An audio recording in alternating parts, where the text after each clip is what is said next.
right, first mow. We just mowed, I don't know, maybe about 50 yards worth. I'm impressed. It hardly leaves any clippings, even in the mulch on demand down. So this was mulch, all this was mulch? Yep, that was all mulch. The little bit that was blowing out there was, I think, when I had the side chute Okay. open. This is my new John Deere 970R with the wheels. It has the mulch on demand, as you can see here. That's in the mulch mode, and there is when it's just in the regular mode. And with the regular mode, you let the chute down and shoot it out. Mulch is up there. It has string trimmer holder right here, so you can put your weed whacker in here. Put your weed whacker in there. Put your weed whacker in here, the other end. It has a little grabber, so if you don't feel like walking out to the mailbox, you can take this off, open up your mailbox, grab your mail. Nice. Might Very have COVID nice. or something on it, so you can grab it, pull it out, stick it in your bucket. You don't even got to touch it. Take it into the missus and she can disinfect it. Nice. This is pretty cool. I really like this here. And it fits right in there. This zips in there. Okay, so Holds you got a bucket then too. A so bucket, yep. It has a bucket on it. It has a jack on it. So if you want to, you just pull out this pin, rotate it 90 degrees, and you can jack it up and get underneath and clean your deck. Also, if you got to change your blades, it makes it nice. It has this this rubber mat on it, which sort of isolates your feet a little bit from some of the vibration. Okay, yeah. Mine So does not. that- Mine does not have that. You can definitely feel it. That's nice. It has a little place to rest your feet on. Give you a little couple different angles if you're mowing for long term, which mine doesn't have any of that stuff on it. There again, it's a 35 horsepower. What's these two pipes here? Is that for your? These two pipes are to stick your rake and your shovel in, or whatever you want to stick in there that has a handle, an axe. Maybe not an axe, but anything that just has a round handle, go in there. Okay. Now hop up on here and tell me how you operate this, and then we'll go over to your older zero turn and talk about the difference. Okay, this has a suspension seat, which is really nice, and you set it to your weight. It has nice armrests come down. It's curled in nice around your back, gives you some support here, and it glides a little bit like this. It looks like it moves up and down and back and forth. Yep, it goes up and down. So that's no different than mine. It slides back and forth. Nice. This is the brake pedal, and to release it, you just push on the bottom there, push on the top to lock it. It's Nice. got to be in the lock position to start it. Okay. This is Handlebars. This is your handlebars, and it's a little bit like riding a bike. If you want to go to the right, you just pull back this way and push it this way, just like you're steering your bicycle. You want to go that way, you push it that way. That's a really good way to explain that. I never heard it like that. I like that. This is your power takeoff. This turns the power on, but you have to have it, of course, you got to have it running, and you got to have the brake off to do that. So in order to start it, you have to have the brake on, but then after you have it started and you're release the brake, then you can turn the power takeoff on. Okay. This button here raises and lowers the deck.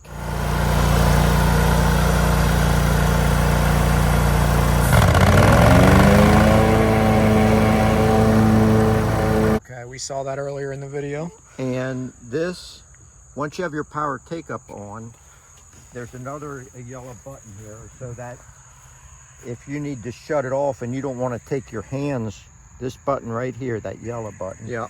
If you don't want to take your hands off, you get to the end of something and you want to shut the power take off, you can push that button and shut the power take off without leaving your hands. So that's just to shut it off. You can't turn it back on with that. That's correct. You can't turn it back on. You got to flip this to the off position and then back on. And then other than that, looking at your older one, this is really no different than mine either. But compared to your older one, everything pretty much looks the same, except for your PTO switch is a little bit different. And this kind of looks like an upgrade here, your deck height adjustment. Yeah, the main thing is this lock thing. It's a bigger handle. You can grab it and turn it. My other one, my old one, was smooth and it would, your hands would spin and you had to really grip it tight. Sometimes you have to grab grab it with two hands to turn it. So very yes, nice. Everything else is very similar here. Gas tank over here, the fill back here. I know you got to be careful. My other one got too close to the hay wagon and it cut a little Bump the gas tank.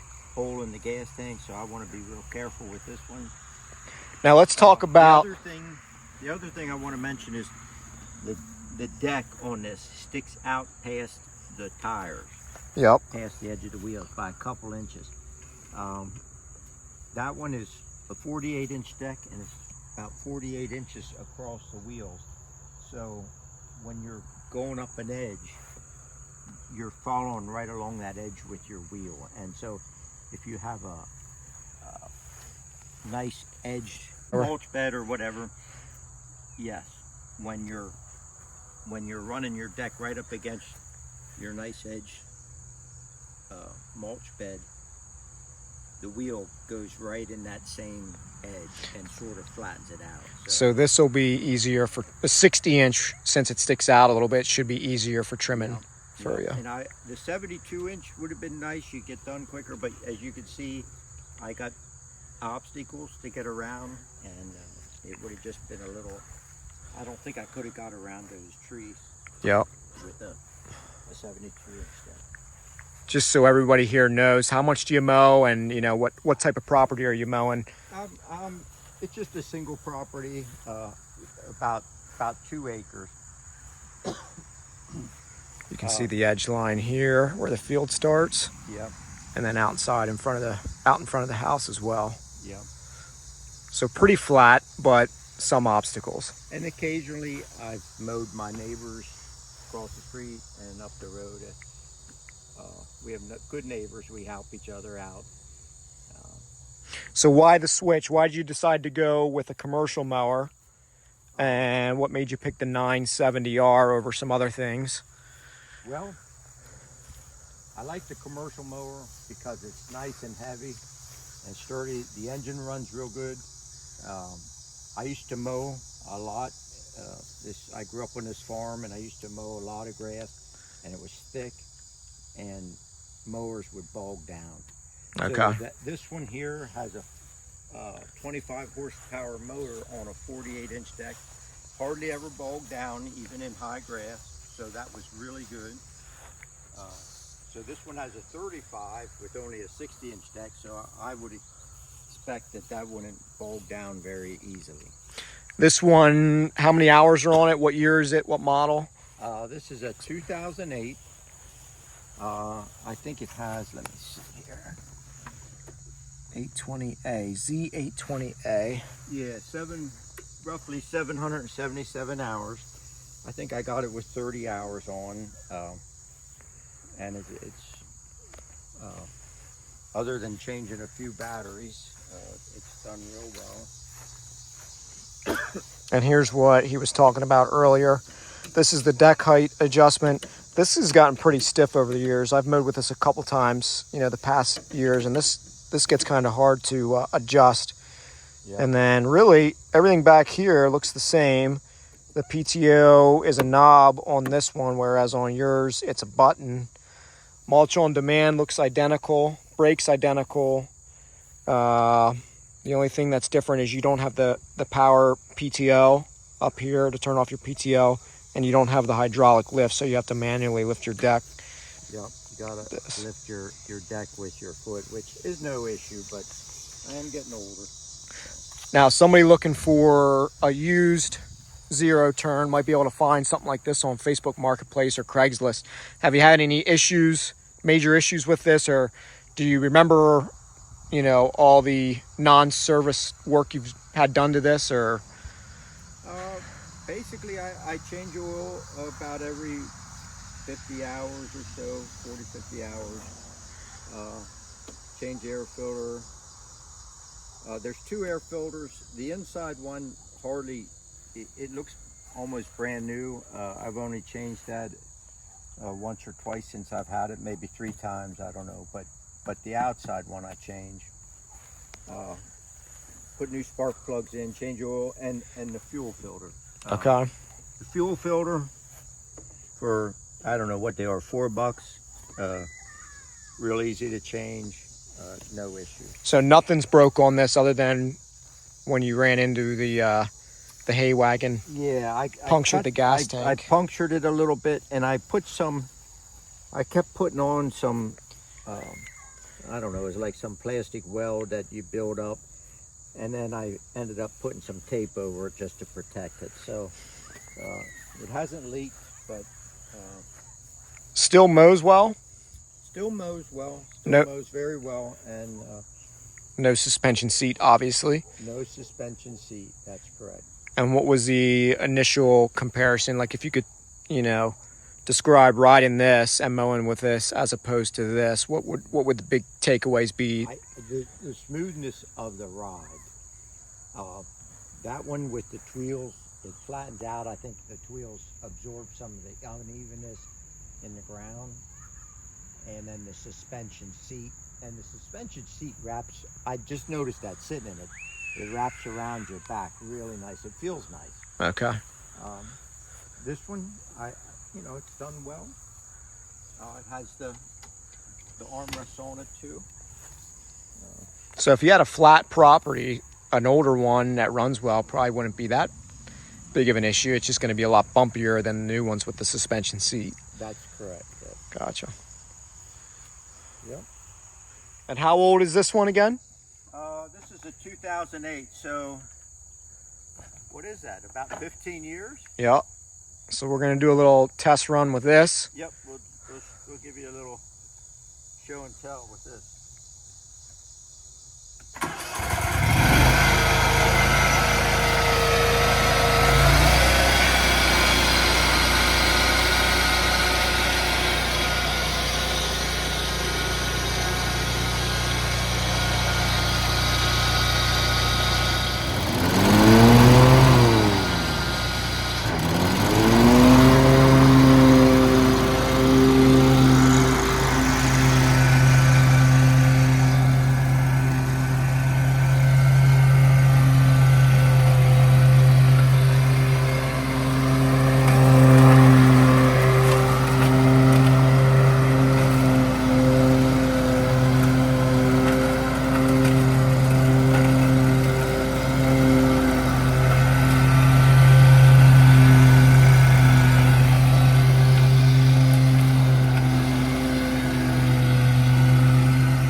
Now it's hard to see the stripes because this grass is not super long, but this thing's still cutting phenomenal.